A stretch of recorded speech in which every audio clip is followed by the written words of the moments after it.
오늘은 우리의 죄를 사하소서라고 하는 제목으로 함께 말씀을 나누려고 합니다. 말씀을 통하여서 성령님께서 우리 각자에게 들려주시는 그 세미한 음성을 듣는 시간이 되기를 바랍니다. 여러분, 인간에게 가장 큰 저주와 고통이 무엇일까요? 경제적인 문제일까요? 요즘 정치가 참 많이 시끄러운데 정치의 문제일까요? 아니면 교육의 문제일까요? 인간에게 가장 큰 저주와 고통은 죽음의 문제입니다. 죽음의 문제입니다. 우리가 2년에 한 번씩 국가에서 건강검진을 받게 되는데, 건강검진을 받고 난 후에 의사로부터 듣는 가장 두려운 말이 무엇입니까? 몸에 암이 있다는 말 아닙니까? 그러면 우리가 왜 암이 있다는 말을 그렇게 두려워할까요? 그 말을 두려워하는 이유는 우리가 암이라고 생각하면 죽음을 생각하기 때문에 그렇습니다. 의학이 아무리 많이 발전했다 할지라도 우리가 암이라고 하면은 내가 죽을 수 있다라고 하는 그러한 생각을 많이 품게 되는 겁니다. 그래서 우리가 암이라고 하는 말을 두려워하는 것 아닙니까? 자, 그런데 우리가 죽음보다 더욱 두렵고 근본적인 문제가 있는데 그것은 무엇인가 하면 바로 죄입니다. 죄. 왜냐하면 로마서 6장 23절에 보시면 죄의 싹은 사망이라 했기 때문입니다. 여러분, 우리는 죄라고 생각하면은 죽음을 생각해야 된다는 겁니다. 왜냐하면 죄의 결과는 죽음이다라고 말씀하고 있기 때문입니다. 그러니까 암이라고 하면은 우리가 죽음을 생각하는 것처럼 죄라고 생각하면 우리가 죽음을 생각해야 된다라고 하는 겁니다. 근데 하나님께서 인간을 만드실 때 처음부터 우리가 죽도록 만드시지는 않았습니다. 하나님과 영원히 함께 살 수 있는 존재로 우리를 만드셨어요. 그런데 하나님의 말씀에 우리가 범죄를 함으로 인하여서 그 죄의 결과로 죽음을 맞이하게 된 겁니다. 여러분, 그래서 신약 성경에 보면은요, 그런데 이 죄라고 하는 단어가 원래는 가장 많은 단어로 사용되는 단어가 하마르티아입니다. 하마르티아. 자, 그런데 이 하마르티아라고 하는 말은 관역에서 벗어났다, 목적에서 벗어났다라고 하는 의미가 있습니다. 그런데 오늘 본문에서 이 죄라고 하는 단어는 하마르티아라고 기록되어 있지 않습니다. 이것은 오페일레마라고 하는 헬라어 단어로 기록되어 있습니다. 이 오페일레마라고 하는 이 단어는 빛, 채무라고 하는 단어입니다. 빛, 채무라는 의미가 있습니다. 여러분, 죄는 빛 그리고 채무와 같습니다. 우리가 주변에 돈을 빌렸는데 갚지 못해서 주변에 있는 사람들에게 이제 그 돈을 빌려준 사람에게 독촉을 받는 경우가 있지 않습니까? 독촉을 받다가 너무나 괴로운 나머지 스스로 목숨을 끊는 그런 안타까운 일들이 있는데요. 여러분, 죽으면 그 빛이 다 사라질까요? 죽는다고 해서 그 빛이 다 사라지는 것이 아니라 남겨진 가족이 또 갚아야 됩니다. 여러분, 죽는다고 빛이 사라지지 않는 겁니다. 그런데 악한 영은 우리를 속입니다. 죽어라, 그러면 다 끝나. 괴로운 인생도 다 끝나고 네가 이렇게 지금 갚지 못하는 빚, 그것도 다 끝나. 많은 사람들이 사탄의 이 속임수에 넘어가서 스스로 목숨을 끊습니다. 근데 우리가 죽는다고 결코 다 끝나는 것이 아닙니다. 히브리서 9장 27절에 보시면 한 번 죽는 것은 사람에게 정해진 것이요 그 후에는 심판이 있으리니 라고 말씀하고 있습니다. 여러분, 죄의 문제는 우리가 죽는다고 끝나는 것이 아니라는 겁니다. 이것은 빛이기 때문에 내가 갚지 못한다고 해서 죽음으로 끝나는 것이 아니라 죽음 이후에 심판이 기다리고 있다는 겁니다. 만약 빛을 해결하지 못한 채 죽는다면 이 죄의 빛을 다 갚지 못하고 죽으면은요, 죄수들이 들어가는 감옥과 같은 영원한 지옥에 들어가게 되는 겁니다. 그런데 지옥에서는 더 이상 그 죄의 빛을 갚을 수 있는 기회가 없습니다. 그래서 지옥에는 한 번 들어가면 영원히 나올 수 없는 곳입니다. 여러분, 그래서 이것은 바로 죄의 결과로 맞이하게 되는 겁니다. 빛을 갚지 못한 사람은 이 땅에서 죽음을 맞이하게 되고, 빛을 갚지 못하는 사람은 영원한 지옥에서 대가를 지불하게 되는 겁니다. 여러분, 이처럼 죄의 대가는 사망입니다. 첫 번째는 육신의 죽음을 말하는 것이고, 두 번째는 지옥에서 고통받는 죽음을 말하는 겁니다. 그래서 인간에게 가장 큰 저주와 고통은 경제적인 문제도 아니고, 정치적인 문제도 아니고, 교육의 문제도 아닙니다. 인간에게 가장 큰 저주와 고통은 바로 죄의 문제입니다. 그래서 우리는 하나님 앞에 죄를 용서해 달라고 하는 기도를 해야 됩니다. 이 죄를 용서해 달라고 하는 기도는 근본적인, 인간의 가장 근본적이고 가장 큰 저주와 고통을 해결해 달라고 하는 기도입니다.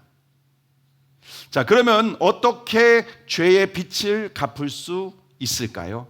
갈라디아서 4장 4절과 5절에 보시면, 때가 차매 하나님이 그 아들을 보내사 여자에게서 나게 하시고 율법 아래 나게 하신 것은 율법 아래 있는 자들을 속량하시고 우리로 아들의 명분을 얻게 하려 하심이라 라고 말씀을 하고 있습니다. 하나님께서 외아들이신 예수 그리스도를 여자의 후손으로, 아담의 후손으로 보낸 것이 아니라 여자의 후손으로 이 땅에 보내셨습니다. 죄와는 전혀 상관없는 하나님의 아들을 보내주셨습니다. 그리고 예수 그리스도는 인간의 몸으로 이 땅에 오셔서 십자가에서 물과 피를 다 쏟으시는 죽음으로 죄의 값을 지불하셨습니다. 왜냐하면 죄의 값은, 대가는 사망, 죽음이기 때문입니다. 의인이신, 죄 없으신 예수님은 십자가의 죽음으로 죄의 값을, 싹을 지불하셨습니다. 뿐만 아니라 베드로전서 3장 19절에 보시면, 그가 또한 영으로 가서 옥에 있는 영들에게 선포하시니라 라고 말하고 있습니다. 이것은 예수님이 지옥에까지 내려가셨다라고 하는 의미입니다. 그러니까 우리가 대신 받아야 될, 죄로 인하여서 받아야 될 모든 대가를 예수님이 십자가의 죽음으로, 그리고 지옥에 들어가심으로 말미암아 모든 대가를 지불하셨다는 겁니다.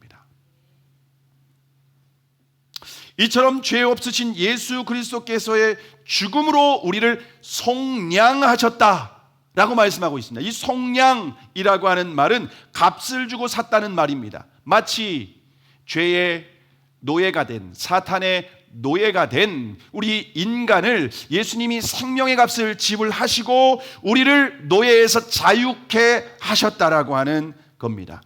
속량하신 겁니다. 자유를 주신 겁니다. 모든 빚을 다 해결해 주셨다는 겁니다. 자, 그러면 여러분, 예수님께서 생명의 값을 주고 우리를 속량하셨다면, 해방하셨다면, 모든 빚을 다 갚아 주셨다면, 이제 우리는 누구의 소유입니까? 우리는 원래 죄와 사단의 소유였습니다.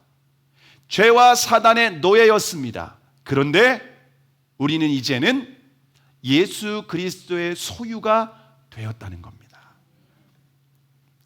예수 그리스도의 십자가와 부활을 믿고 그 예수님을 주님으로 섬기는 사람, 그 예수님의 말씀을 따라서 순종하며 그 주님을 따라가는 사람들은 모든 죄의 빚을, 모든 죄의 값을 다 탕감받으신 줄 믿으시기를 바랍니다. 이것이 우리 인간에게, 저주와 죄 가운데 있는 인간에게 허락하신 하나님의 가장 기쁜 소식, 곧 복음이라는 겁니다. 자, 그런데 오늘 예수님께서 제자들에게 가르쳐 주신 이 주기도문에서 뭐라고 말씀하십니까? 오늘 보면 12절에 보시면 우리의 죄를 사하여 주시옵고 라고 기도를 가르쳐 주고 있습니다. 여러분, 주기도문은 제자들에게 가르쳐 주신 기도입니다. 다시 말하면 이미 예수님을 믿고 구원받은 사람, 죄값을 탕감받은 사람들에게 가르쳐 주신 기도라고 하는 겁니다. 자, 그런데 왜 또다시 죄를 용서해 달라고 하는 기도를 하라고 말씀하실까요? 왜냐하면 저와 여러분이 예수님 믿고 죄 용서를 받았지만 여전히 반복해서 죄를 짓고 있기 때문입니다. 여러분, 죄가 무엇일까요? 우리는 죄라고 하면 살인, 강도, 간음, 거짓, 이런 도둑질, 이런 것이 우리는 죄라고 생각을 합니다. 그런데 성경에서 말씀하는 죄는, 이러한 죄들은 죄의 열매에 불과하다는 겁니다. 죄에는 더 깊은 뿌리가 있다는 겁니다. 더 깊은 뿌리가 있는데 그 죄의 뿌리는 무엇인가 하면은요, 하나님을 주인으로 믿고 말씀대로 순종하며 살아가는 것이 아니라 내가 주인 되어 내 기준을 가지고 내 뜻을 가지고 내 마음대로 살아가는 것이 성경에서는 죄다라고 말하고 있습니다. 이것이 죄의 뿌리입니다. 내가 주인이 되어 내 마음대로 살아가니까 온갖 죄의 열매가 우리의 삶 가운데에 맺혀지게 된다라고 하는 겁니다. 여러분, 근데 우리가 예수님의 십자가를 믿음으로 우리가 죄와 사단의 종로로 돼서 하는 곳에서 자유하게 되었습니다. 이제 예수님의 소유가 되었습니다. 그래서 예배를 드릴 때마다 예수님을 주님이라 고백을 하지 않습니까? 그런데 삶에서는 어떻습니까? 실제 삶에서 여러분 예수님을 주님으로 믿고 예수님의 말씀을 기준으로 삼고 예수님의 뜻대로 순종하며 살아가십니까? 아니면 여전히 내가 주인 되고 여전히 내가 기준이 되고 여전히 내 욕심을 따라서 살아가고 있지는 않습니까? 여러분, 여전히 우리가 예수님을 믿고 있지만 삶에서 예수님을 주님의 목적대로 그 뜻대로 살아가지 않고 내 마음대로 뜻대로 살아가는 삶이 관역에서 빗나간 삶입니다. 그게 하마르티아 죄라고 하는 거입니다. 우리는 그래서 삶 가운데에서 우리의 인생에서 이 두 가지 죄의 문제를 해결해야 됩니다. 우리의 영원히 생명의 값을 지불해도 죽어도 해결하지 못하는 이 채무도 갚아야 되고, 주님의 뜻대로 우리의 인생 가운데에서 살지 못하고 내 마음대로 내 욕심대로 살고 있는 이 관역에서 빗나간 죄도 우리는 용서를 받아야 된다라고 하는 겁니다. 근데 우리가 주님의 뜻대로 예수님을 주님으로 말씀대로 살아가지 않으면 우리 안에 계신 성령님께서 탄식하십니다. 근심하십니다. 말할 수 없는 탄식을 하시면서 우리 안에서 중보를 하십니다. 그래서 우리는 날마다 주님 앞에 용서해 달라고 기도해야 됩니다. 주님 뜻대로 순종하지 못했고 주님 말씀대로 순종하지 못했고 예수님이 내 삶의 주인 되시는 것이 아니라 여전히 내가 주인 되어서 내 인생이 이렇게 엉망이 되었고 다른 사람을 고통스럽게 하고 우리의 가정이 이렇게 엉망진창이 된 게 내가 주인 되어서 살아갔던 모든 죄의 결과입니다 라고 회개하며 주님 앞에 용서를 구해야 되는 줄로 믿습니다. 그리스도인의 삶은 날마다 죄로부터 돌이키고 예수 그리스도를 주님으로 믿고 예수 그리스도의 말씀을 따라 순종하면서 주님을 닮아가는 삶이 되어야만 합니다. 이것이 바로 성화의 핵심입니다. 우리가 날마다 회개하며 주님께로 돌이키는 삶이 없다면 성화의 삶을 포기한 겁니다. 예수님을 닮아가는 삶을 포기했다라고 하는 의미입니다. 그런데 구원파 같은 이단은 어떻게 가르칩니까? 예수님 믿고 죄사함을 받았으면 더 이상 회개할 필요가 없다고 가르칩니다. 회개하면 너 아직 죄 용서 받지 못한 거야 라고 그런 거짓된 그 진리를 가르치고 있습니다. 근데 여러분, 예수님께서 십자가의 죽음을 앞두고 제자들의 발을 씻겨주신 어떤 그런 사건이 있습니다. 제자들의 발을 다 씻겨주실 때 예수님께서 베드로의 발을 씻어주시려고 하시는데 베드로가 어떻게 합니까? 거절을 했죠. 베드로가 거절했을 때에 예수님께서 뭐라고 말씀하시냐면은 내가 너의 발을 씻어주지 않으면 너는 나와 상관이 없다라고 말을 합니다. 너는 나와 상관이 없다. 그러니까 베드로가 한술 더 떠서 뭐라고 합니까? 그러면 머리와 몸까지 다 목욕까지 시켜달라고 합니다. 근데 그때 예수님께서 베드로에게 뭐라고 말씀하십니까? 요한복음 13장 10절에 보시면 이미 목욕한 자는 발밖에 씻을 필요가 없느니라. 온몸이 깨끗하니라. 예수님을 믿고 우리가 모든 그 빛을 다 탕감을 받았습니다. 그런데 우리는 여전히 주님의 뜻과 관영에서 벗어난 그러한 죄를 짓게 된다는 겁니다. 그렇기 때문에 우리는 발을 씻는 이 회개를 계속해서 반복해야 된다라고 하는 겁니다. 여러분, 신발 신고 하루 종일 다녀보십시오. 요즘같이 비가 많이 내리는 그러한 습한 날에는요, 발에서 꼬랑내가 진동을 합니다. 제가 몇 개월 전에 새벽 예배를 드리기 위해서 이렇게 교회에 도착을 했습니다. 그래서 새벽 예배 설교를 하기 위해서 목양실에서 준비를 하는데 어디선가 이상한 냄새가 나는 거예요. 이건 분명히 똥 냄새인데 이 심각하더라고요. 그래서 책상 밑을 보니까 제 발에 똥이 묻은 거예요. 너무 불쾌한 거예요.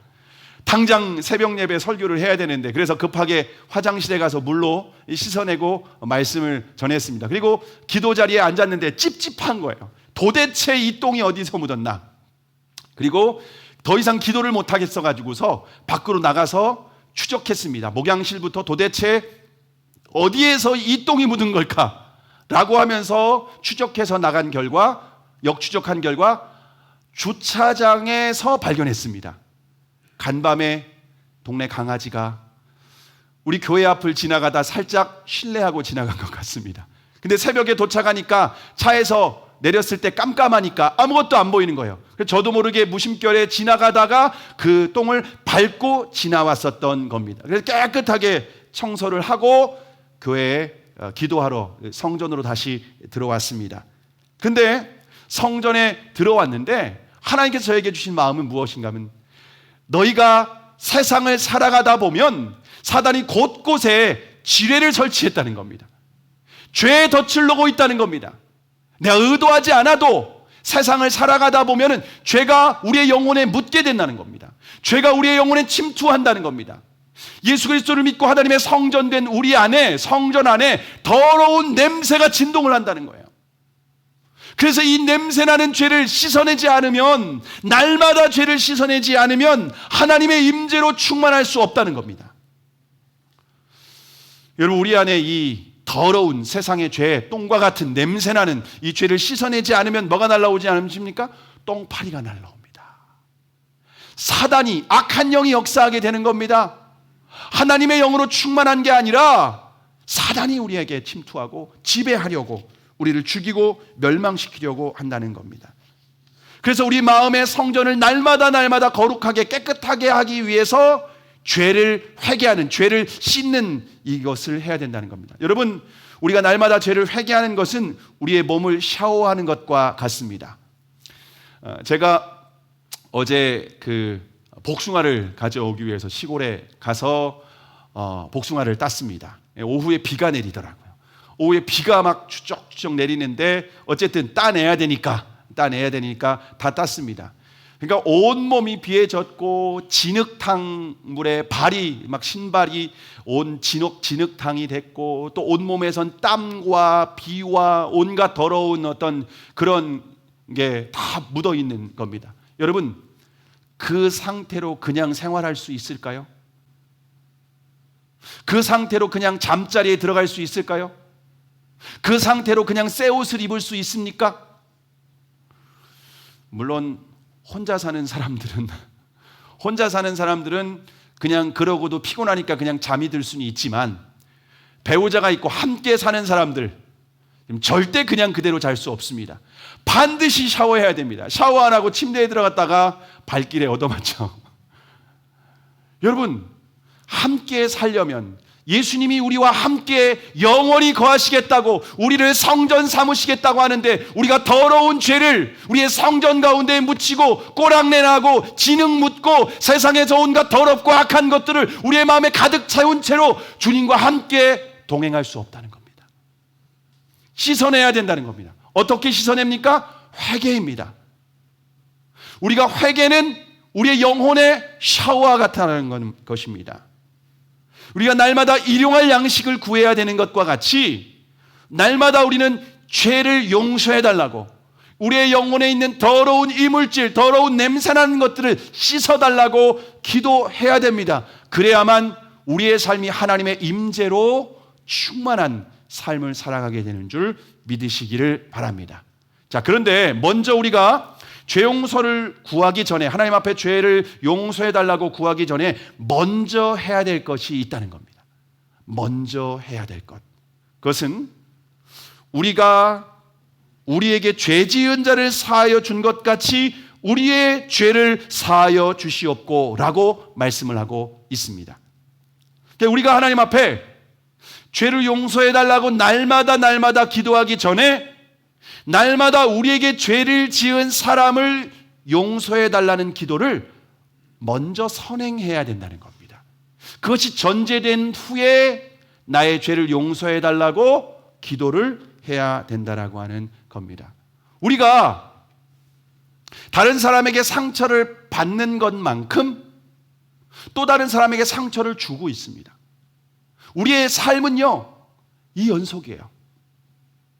내가 상처 받은 것도 있고 나는 상처를 다른 사람에게 주기도 하고 가장 먼저 나하고 가까운 사람들에게 이런 상처를 주기도 하고 받게 된다는 겁니다. 그래서 날마다 우리가 다른 사람의 죄를 용서해 주고 주님 앞에 내 죄를 용서해 달라고 기도를 해야 된다는 겁니다. 그런데 제가 용서에 대한 주제를 가지고 여러 차례 설교를 했습니다. 그런데 용서에 대한 주제를 가지고 설교를 하면 대부분 어떻게 반응하는가 하면 나와는 상관이 없는 주제라고 반응을 하는 것 같습니다. 나는 그렇게 용서할 사람이, 나는 그렇게 미워하는 사람이 없다고 생각을 하는 것 같습니다. 그런데 여러분이 얼굴을 보고 싶지 않은 사람이 있습니까? 누군가? 그 사람 얼굴은 마주치고 싶지 않아. 어딘가에서 만나면 되게 불편할 것 같아. 그래서 그런 자리를 피하기도 하고, 그리고 누군가에게 그 사람을 축복해주고 싶지 않아. 미워하지는 않는데 축복해주고 싶지 않아. 여러분 속고 있는 겁니다. 여러분이 그 사람으로부터 상처를 받아서 여러분 가운데에 여러분이 의식하지 못하고 있지만 무의식 가운데 그 사람 대상을 향해서 미워하는 마음을 갖고 있는 겁니다.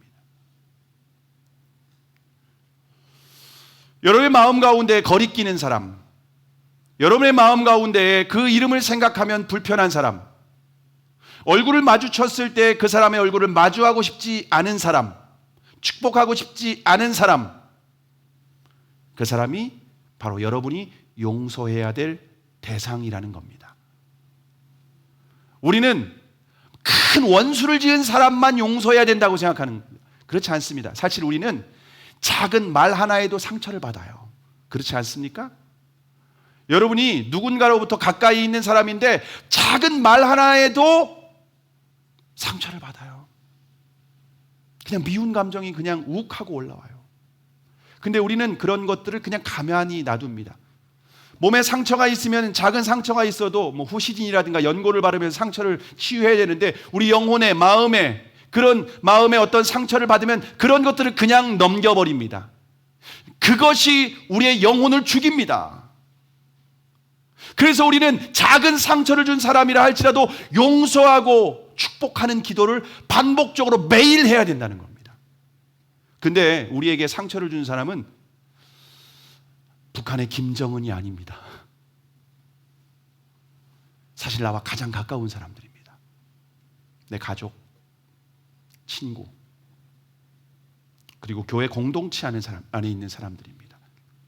여러분이 매일 함께 마주하는 사람들, 여러분의 가족들, 부모님, 그리고 교회 공동체 안에서 여러분이 자주 만났던, 전에 만났거나 지금 만나는 사람들로부터 상처를 주기도 하고 받기도 하고 있다는 겁니다. 지난주 금요일에 김관성 목사님의 간증을 들었는데요. 아버지가 알코올 중독자에다가 평생 노름만 하신 분이셨답니다. 돈을 하나도, 가정에 무책임하게 돈을 하나도 안 벌어온 사람이었대요, 아버지가. 그리고 노름을 어디서 하냐? 집에서 한다. 단칸방 하나 있는 그 집에서 매일 사람들을 불러다가 노름을 합니다. 담배를 피면서. 그러니까 엄마하고 책상 밑에는 연기가 좀 들어오지 않는 공간이라서 거기 밑에 얼굴을 넣고 매일매일 잠을 자는 거예요. 그러던 어느 날 아버지가 돈을 잃으면 엄마를 폭행해요. 근데 폭행을 하는 정도가 거의 살인의 수준입니다. 포크를 가져다가 머리를 찢고 얼굴에서 피가 줄줄줄 흘러내리고 그런 모습을 반복해서 지켜봐야 되는 아들. 그러다 어느 날 아들이 중학생 때 어느 날 이제 몸에 힘이 있다, 나도 힘이 있다는 생각을 하고 엄마가 그렇게 당하는 모습을 더 이상 지켜볼 수 없다 생각하고 아버지의 팔을 잡았습니다. 아버지가 이제는 아들보다 힘이 많이 연약해서 그런지 아들의 손에 팔이 이렇게 내려오는 것을 경험한 겁니다. 그리고 이제 아버지가 더 이상 엄마를 때리지 못하겠다라고 생각하고 이제 내가 엄마를 지켜줘야지 생각하고 이제 다시 잠이 들었는데 부엌에서 소리가 나는 겁니다. 슥슥슥슥. 아버지가 아들을 죽이려고 칼을 갈고 있는 겁니다. 식칼을 갈고 있는 겁니다. 그래서 급하게 쪽문으로 빠져나와서 교회에서 밤을 새웠던 적이 있다는 그런 간증을 들었습니다. 여러분, 우리가 상처를 받는 대상은 우리 가까이 주변에 있는 사람들로부터 상처를 받습니다. 그리고 상처를 주기도 합니다.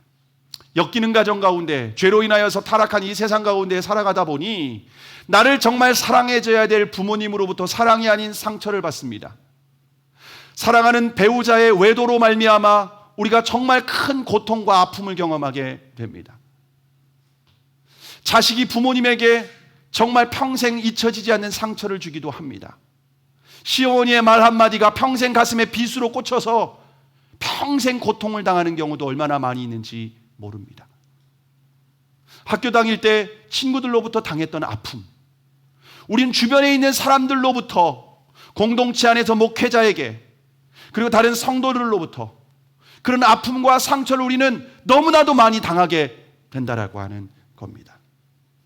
여러분, 그런데 이러한 우리가 받은 상처를 어떻게 치유해야 되는가 하면요, 용서로 치유하는 겁니다. 세상은 복수로 치유하려고 해요. 내가 당했으니까 당한 만큼 갚아주는 걸로 치유하려고 합니다. 그럼 치유가 될까요? 아니요. 전혀 치유되지 않습니다. 오히려 사단에게 속은 겁니다.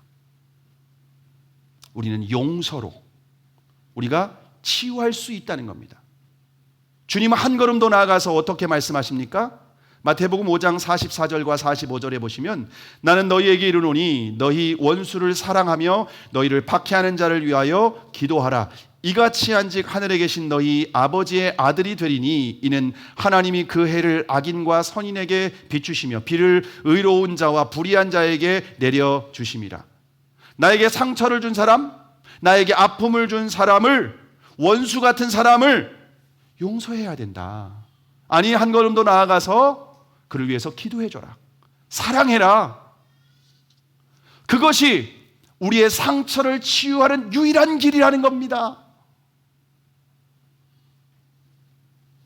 그리고 우리가 원수를 사랑하고 우리를 핍박하는 자를 위해서 기도하는 것이 하늘에 계신 아버지의 아들이 된다는 겁니다. 우리가 만약 우리가 하나님과 같이 하나님이 악인과 서인에게 동일하게 햇빛과 비를 내려주는 것처럼 우리도 원수라 할지라도 용서하고 그를 사랑하고 그를 위해서 기도하는 것이 우리가 하나님의 자녀라고 하는 증거가 된다는 겁니다.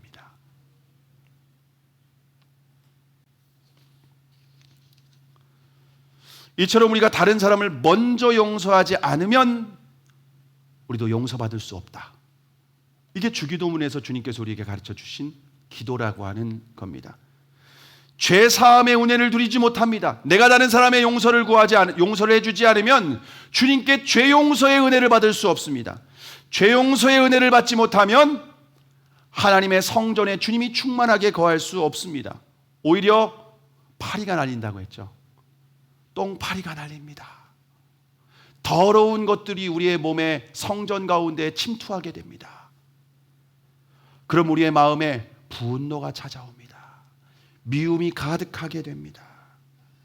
우리의 마음 가운데 슬픔이 가득하게 됩니다. 우리의 마음에 우울증과 공황장애, 무기력증, 사단이 지배하고 있다는 증거입니다. 왜냐하면 사단이 오는 목적은 다 한 가지거든요. 도적이 오는 것은 도적질하고 죽이고 멸망시키려는 것뿐이요. 우리가 죄 사함 받지 못하면 사단이 찾아와서 우리의 마음을 지배하는 거예요. 괴롭게 하는 거예요. 삶에서는 부족한 것이 없어요. 모든 것이 완벽해요. 근데 마음이 지옥이에요. 왜 그래요?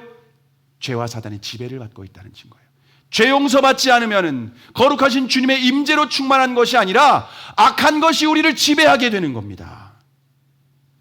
그런데 원인을 몰라요, 성도들이. 왜 내 마음에 기쁨이 없지? 왜 내 마음에 평안이 없지?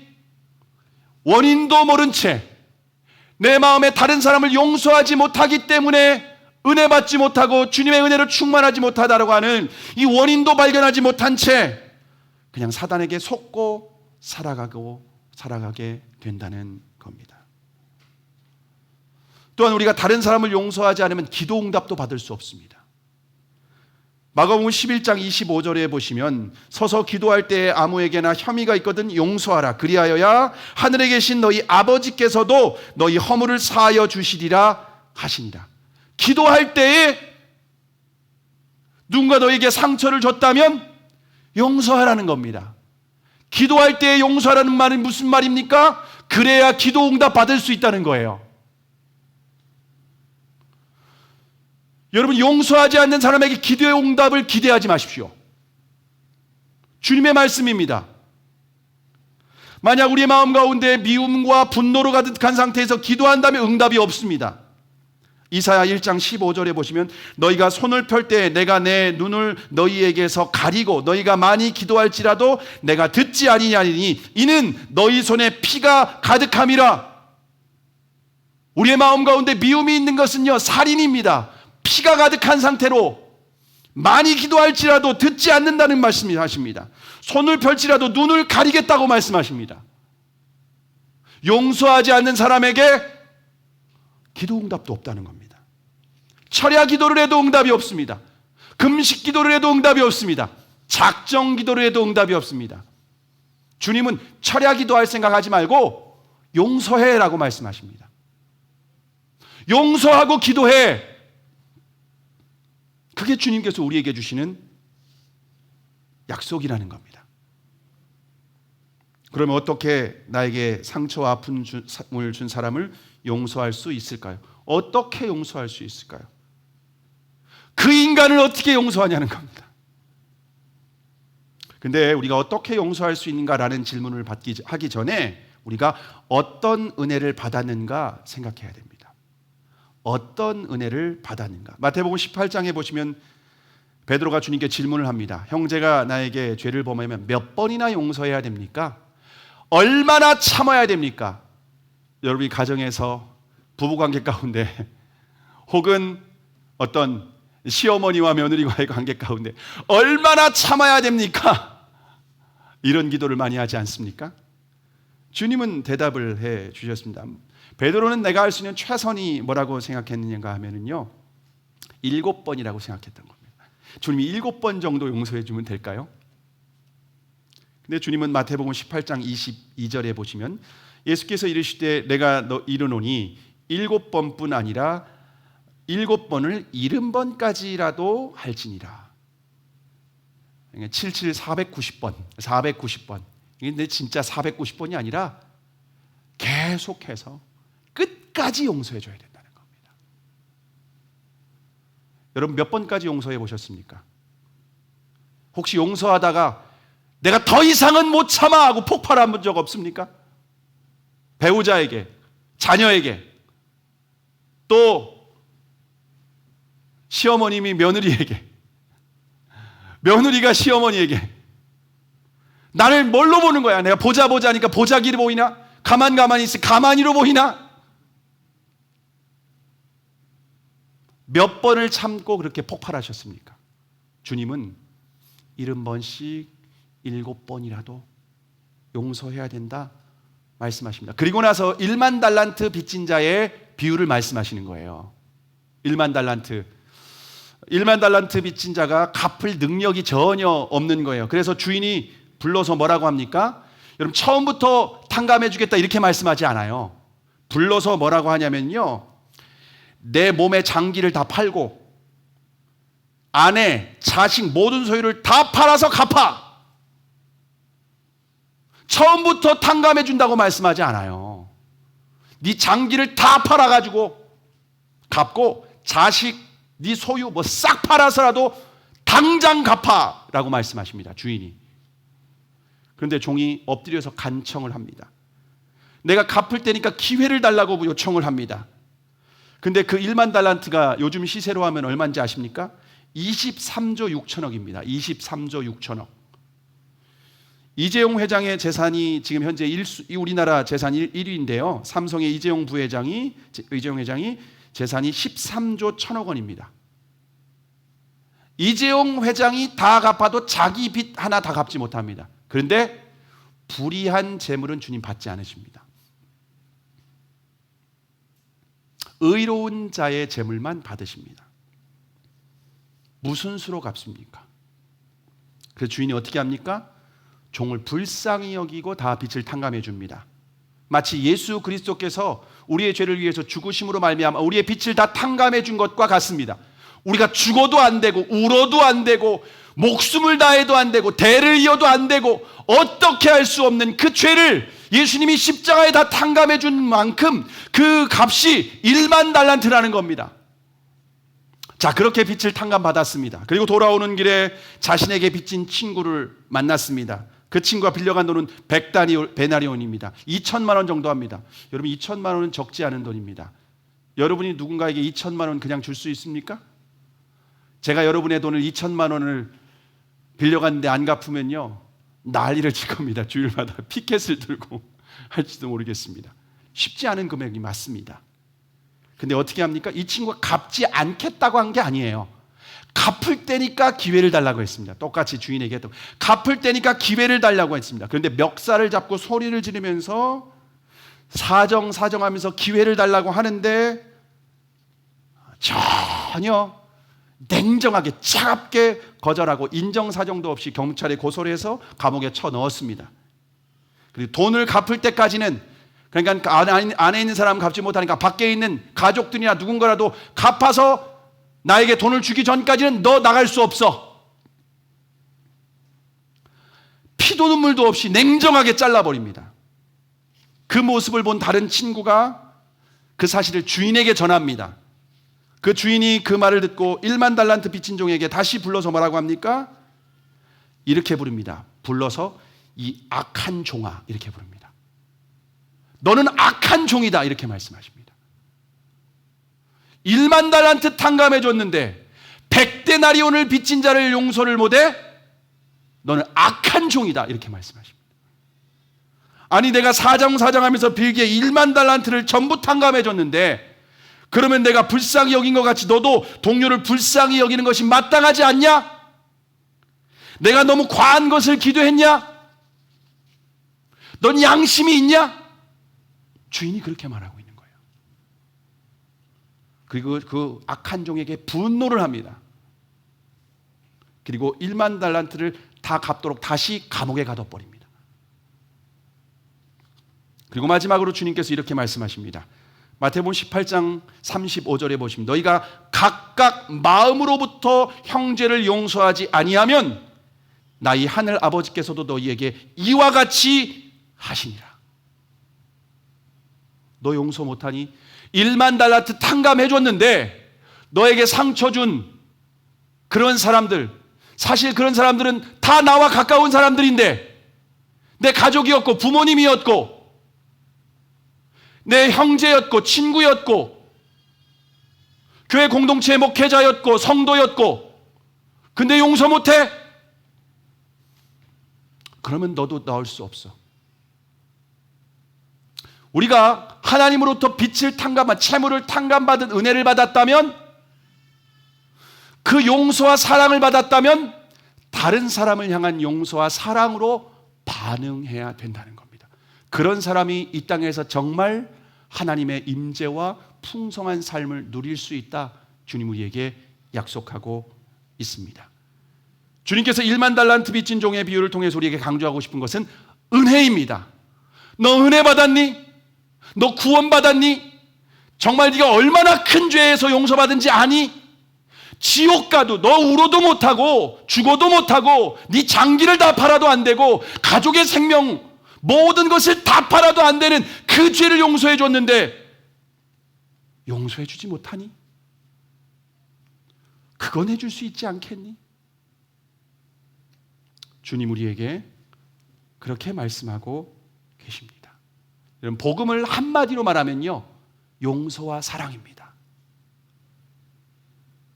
내가 주님께 그 용서와 사랑을 받았습니까? 이제 내가 또 다른 사람을 용서와 사랑해 줄 수 있는 사람으로 주님께서 이 땅에 나를 세우신 겁니다. 그래서 은혜 받은 사람, 구원받은 사람, 용서와 사랑을 경험한 사람은 어떻게 알 수 있습니까? 다른 사람을 용서해 주고 사랑해 주는 걸 보면은 알 수 있습니다. 저 사람 구원받은 사람이네. 저 사람 은혜 받은 사람이네. 반대로 죽어도 용서 못 해요.